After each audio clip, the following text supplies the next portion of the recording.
കൊല്ലം Lok Sabha മണ്ഡലത്തിൻ്റെ LDF സ്ഥാനാർത്ഥി M. മുകേഷാണ് ഇപ്പോൾ നമ്മളോടൊപ്പം ഉള്ളത്. വലിയ ആവേശത്തോടു കൂടിയാണ് എല്ലാ സ്ഥലങ്ങളിലും മുകേഷിന് സ്വീകരണം നൽകുന്നത്. MLA അല്ല, ഞങ്ങൾക്ക് MP വേണമെന്നാണ് പലരും പറയുന്നത്. എന്താണ് പറയാനുള്ളത്?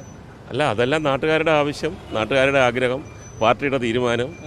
നമ്മൾ നോ എന്ന് പറയാൻ പറ്റത്തില്ല. കൊല്ലത്തിനെ സംബന്ധിക്കുന്ന ഒരു കാര്യമാകുമ്പോൾ നമ്മൾ എന്നെക്കൊണ്ട് എന്തെങ്കിലും തരത്തിലുള്ള ഒരു മെച്ചം, ഒരു മേന്മ കൊല്ലത്തിന് വരുന്നുണ്ടെങ്കിൽ നമ്മൾ കൂടെ നിൽക്കുന്നു, അത്രയേ ഉള്ളൂ. വലിയൊരു ഉത്തരവാദിത്തമാണ്. അത് MA ബേബിയും KN ബാലഗോപാലും പരാജയപ്പെട്ടെടുത്ത് ഈ മണ്ഡലം തിരിച്ചു പിടിക്കാൻ ശ്രീ മുകേഷിനെയാണ് ഇപ്പോൾ പാർട്ടി ചുമതലപ്പെടുത്തിയിരിക്കുന്നത്. അല്ല, അങ്ങനെ ചുമതലപ്പെടുത്തലൊന്നുമില്ല. അതൊക്കെ ഓരോരോ കാലഘട്ടത്തിൽ. ഇപ്പോൾ കഴിഞ്ഞ പ്രാവശ്യം എങ്ങനെയാണ് 19 സീറ്റ് കിട്ടിയത്, ആൾക്കാരെന്താണ് തെറ്റിദ്ധരിച്ചത്, ഒരു പ്രധാനമന്ത്രി വരുന്നു, കൂടെയുള്ള ഒരുപാട് മന്ത്രിമാർ വരുന്നു, കേരളം വേറൊരു ലെവലിലേക്ക് പോകുന്നു എന്നൊക്കെ തെറ്റിദ്ധരിച്ചിട്ട് ഇപ്പോൾ അത് പശ്ചാത്തപിക്കുന്നു. ഈ MLA ഇപ്പോൾ പറയുന്നത് വികസനങ്ങളാണ് നമ്മൾ മുന്നോട്ട് വെക്കുന്നത്. എത്ര കോടി രൂപയുടെ വികസനമായിരുന്നു നമ്മൾ ഈ തവണ 7.5 കൊല്ലം ആയിട്ട് നടത്തിയിരുന്നത്? 1748 കോടി രൂപയുടെ വികസനമാണ് കൊല്ലം മണ്ഡലത്തിൽ മാത്രം. ഏറ്റവും കൂടുതൽ ഫണ്ട് കണ്ടെത്തി മണ്ഡലത്തിൽ ഉപയോഗിച്ച ഒരു മണ്ഡലമായി മാറി കൊല്ലം മണ്ഡലം. അത് എവിടെ എന്ത് എന്നൊക്കെ ചോദിച്ചു കഴിഞ്ഞാൽ എന്തു പറയും അവരോട്? ഞാൻ വെല്ലുവിളിച്ചതാണല്ലോ. ഞാൻ രണ്ടാമത്തെ പ്രാവശ്യം നിന്നപ്പോൾ ഞാൻ ഇത്രയും കാര്യങ്ങൾ ചെയ്തിട്ടുണ്ട്.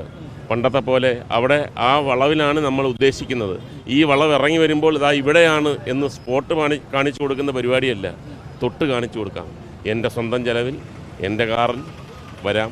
പക്ഷെ ആരും ഇതിനായിട്ടും അത് ഏറ്റെടുത്തില്ല. കാര്യം എന്ന് പറഞ്ഞാൽ തൊട്ട് കാണിക്കും എന്നുള്ളത് അറിയാം. ഈ MLA കുറിച്ചുള്ള പ്രധാന പരാതി ഇത് മാത്രമേ ഉള്ളൂ എന്ന് തോന്നുന്നു. MLA കാണാനില്ല എന്നുള്ളതാണ് ഒരു പരാതി. അത് മുൻമതി വെച്ചിട്ട് ആ 7.5 കൊല്ലം മുമ്പ് തുടക്കത്തിലൊന്ന് പറഞ്ഞു, അത് മുളയിലേ നുള്ളിക്കളഞ്ഞു. ഇപ്പം ഒരുപാട് ആലോചിച്ചിട്ട് ഒന്നും കിട്ടാത്തതുകൊണ്ട് വീണ്ടും ഇയാളെ കാണത്തില്ലായിരിക്കും എന്ന് പറഞ്ഞിട്ട് അത് ആൾക്കാർ ചിരിച്ച് തള്ളി. ജോലി ചെയ്ത് നിൽക്കുന്ന ഒരു MLA അല്ല, അത് സിനിമാഭിനയം എൻ്റെ ജോലിയാണ്. ഇത് എൻ്റെ സേവനമാണ്, ജനങ്ങൾക്ക് വേണ്ടിയുള്ള സേവനം. രണ്ടും കൂടെ പുഷ്പം പോലെ ഞാൻ കൊണ്ടുപോയി കാണിച്ചു കൊടുത്തു 7.5 കൊല്ലം.